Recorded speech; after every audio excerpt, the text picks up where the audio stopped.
Ignalab toqat qadab kam bo'lmagan andijonlik qaviqchi ayol ish yo'q deb nolayotganlarga uydan chiqmasdan ham daromad topish mumkinligini yana bir bor isbotladi. Hamkasbi Muhabbat Iminova Andijon shahrida istiqomat qilayotgan hunarmandning xonadonida bo'ldi.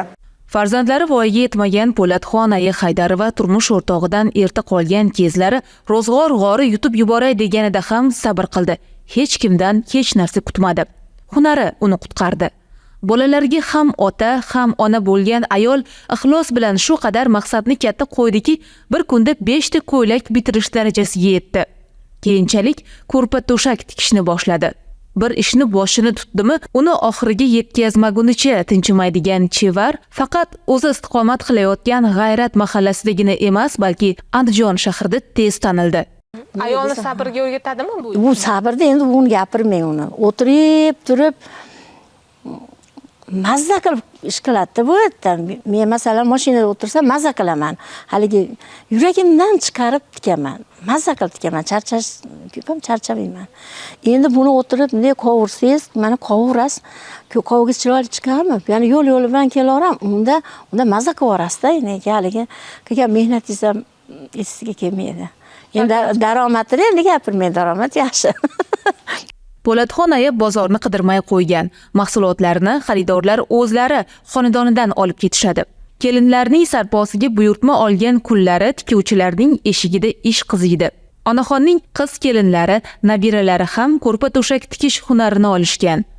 Ko'ngli ochiq ayol xonadoniga shogirdlikka kelganki odamdan hunarini qizg'onmay o'rgatadi. Mustaqil bo'lib, ro'zg'origa baraka kirgan ayollar bugun duoda. Qahramonimiz hayotida neki saodat ko'rgan bo'lsa, mana shu hunari ortidan topdi. Voy barakasi yaxshi bola, mana shuncha mana to'ylar qildik, Xudoga shukr. Mana kelinlar oldim. Mana bularga akakalar qildim, nevaralarimga. Shogirdlarim osilalarim. Biz 4 ta osimizda. Hamma shu ish bilan shug'ullanib qoldi hozir. Mana shu o'zimga katta kelinim men bilan teppa-teng qiladi. Mana hozir endi o'ziga hamma narsasiga yaraydi-da mana shu ish. Bir kunda bir qilaman desa 8 ta to'shakni qo'yib qo'yadi. Sizdan o'tdi-da. Mendan o'tdi bu. To'g'risi o'tdi. Andijon shahrining G'ayrat mahallasida bekorchilikdan ko'chada g'iybatlashib turgan ayollarni uchratmaysiz. Ular ham Po'latxon aya singari biror hunar bilan mashg'ul. Qizlar maktabni tamomlagach, oliygohga kira olmagan taqdirlarida ham kelajagidan ko'ngil to'q.